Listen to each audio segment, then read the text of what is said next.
Hey everyone, I'm Neil Patel, and today is another Q&A Thursday where when you leave a comment, we answer it. I'm here with Adam from Viewership. Hey guys. And this week's question is... So one question that we get a lot from all of you, and thank you so much for all of your comments, is all about marketing tools. What tools should you be using on your website or to just market your business? So I really wanted to get Neil's thoughts on this for all of you. Now, before I give you a list of the tools that I use and what you need for digital marketing, I want to tell you one little thing that's really important. What pisses me off more than anything else is everyone's like, oh yeah, what's the latest tool or gadget in marketing? Oh, this one shares better. This one makes my life easier when it comes to social media traffic. I don't really care about all these tools. Are you doing anything with the tools? Are you taking action? Are you improving your website? Use Google Analytics. That's a tool that everyone has, and I'll even include it in my list. But if you don't take action based on what the tool is telling you, it's useless. At that point, there's not even a point in using the tools. Totally. You get what I mean now. And I was just gonna say, if you're guilty of just like downloading the latest tool and spending an hour and thinking that you're actually doing work by doing that, like leave a comment below. I know I've been guilty of that. You just download the latest tool and it's just cool and you think you're doing something productive, but it's just a waste of time. You know? Yes, or you could just like the video if you're using tools and you don't actually take any action. Yeah. At least owe me that, I would appreciate that. So let's get into some tools. The first tool that you guys should use is Google Analytics. It tracks your visitor count. If you have a lot of traffic, they'll sample the data unless you pay them like 100 or 150 grand or whatever their price is per year. Google Analytics will show you how people are engaging throughout your site and what traffic sources are causing most of conversions. Don't optimize for traffic. Optimize for traffic that causes conversions. I was recently talking to one of my team members. We bought out the Kissmetrics website. I know I'm the co-founder of it, but I bought it out from all the investors recently. And it'll be merged in with neilpatel.com soon. And we were talking about what content we're gonna keep, and we have a post on South by Southwest that's getting traffic. And they're like, oh, should we update this? And I'm like, who cares about, right. I'm not saying South by Southwest is a shit conference or anything like that, but who cares about a post about South by Southwest? No one's gonna read that content and convert into a customer. Right. That's a useless piece of content. Delete it. It's not about having a lot of traffic. It's about having relevant traffic that causes conversions. And Google Analytics will show you that as long as you set up goal and conversion tracking. It's that simple. If you're using Google Analytics and you don't have goal and conversion tracking set up, there's no point in even using it. Just stop. You're wasting time then. So at least set that up. Interesting, yeah. The second tool I have for you is Ubersuggest.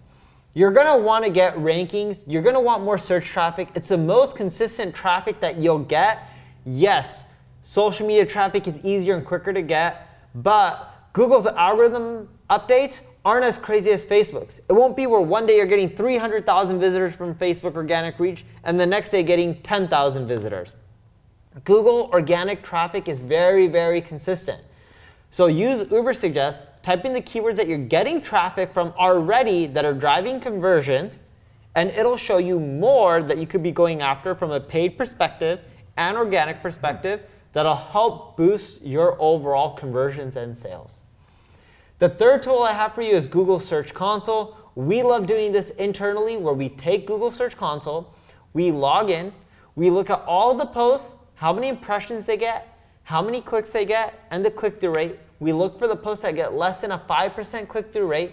We look at all the keywords that we're getting impressions from that post, and then we integrate those keywords into that blog post or that landing page, and we rewrite the content. We just don't add in the keywords, we rewrite it to encompass all the relevant keywords and make it 2, 3, 4, or 5 times more in-depth.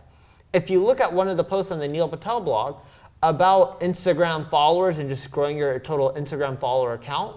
But by making it longer, we now have a piece of content that went up from around 12,000 views a month to currently a bit over 30,000 views a month.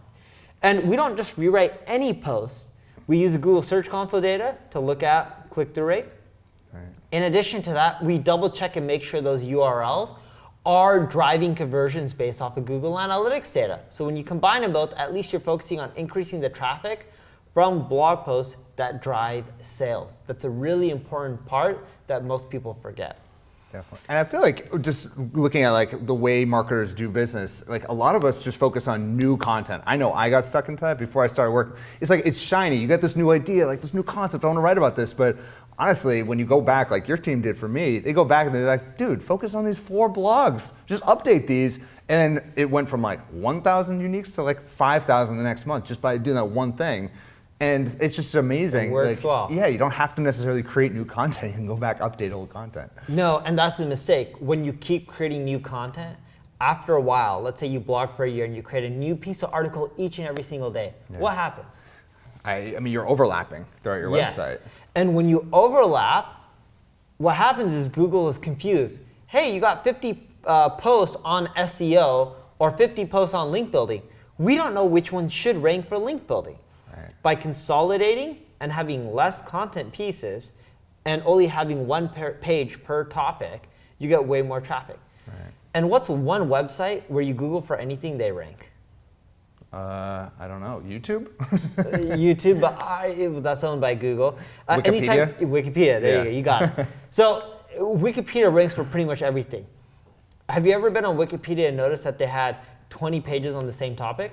Never. No. It's only one page per topic. Right, of course. And they just make the articles longer and longer. Yep. That's why they do well. There's no cannibalization. So don't just keep writing more and more content. Focus on updating more than continually writing new pieces of content.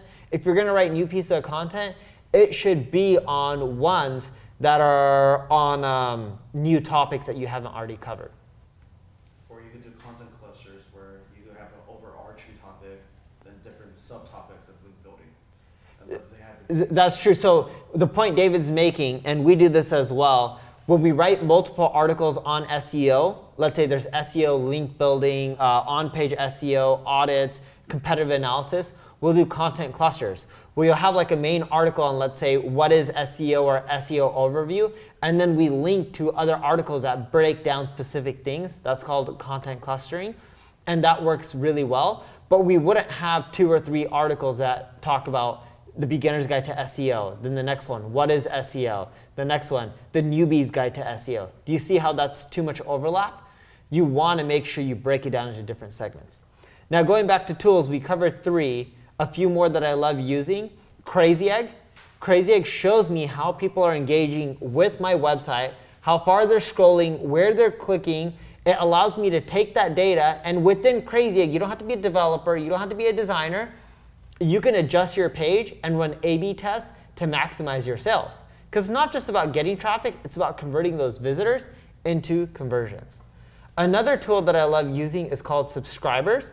It's through push notifications. People will come through to your website, but they don't come back. So what this does is, assuming you're using HTTPS, if you're not, you should. It also works if you don't have HTTPS, that's the SSL certificate. Either way it works, but make sure you switch over to HTTPS. What it does is, it puts a little browser notification when people come to your site and gets them to subscribe without being obtrusive. It does it all within the browser. They subscribe, and then anytime you have a new blog post or content piece, you push it out, they come back to your site, and then you start converting more and you're generating more leads, more sales, and it's a great way to get people to come back, build that trust, that rapport with you, and that's how you get more customers. Just on that note, do you think any tools like that are going to replace email marketing? I don't see a replacement. Email marketing isn't getting the engagement as much, it's not getting the opens, but what you're going to see is you still have to do email marketing combined with push and a few other things. Got it, okay. The last tool that I'm going to give you guys that you guys should check out is HubSpot. HubSpot's a great tool to look at your overall marketing, your lead count. It integrates marketing with sales, and that's why I want to end with HubSpot.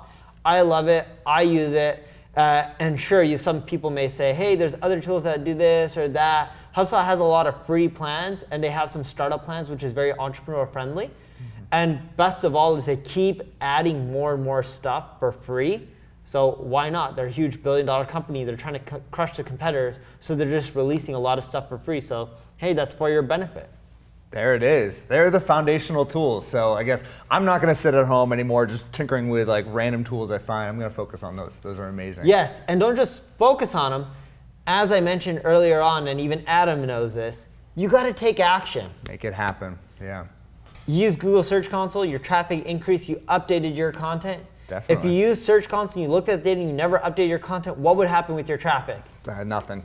Exactly. Take action. Definitely. All this data and these tools with no action is useless. You're better off saving the money and not even paying or using any of them then. So that's it. Thank you for watching this week's Q&A Thursday video. If you want your questions answered, leave a comment below. Let us know you want it answered on a Q&A Thursday video. Maybe we'll select it. Either way, if you leave a comment below, I'll answer it no matter what.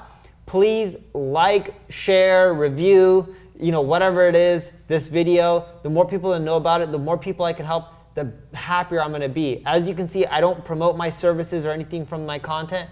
I'm really just looking to help people. So I would appreciate it if you can share the content. See you guys soon. Bye-bye.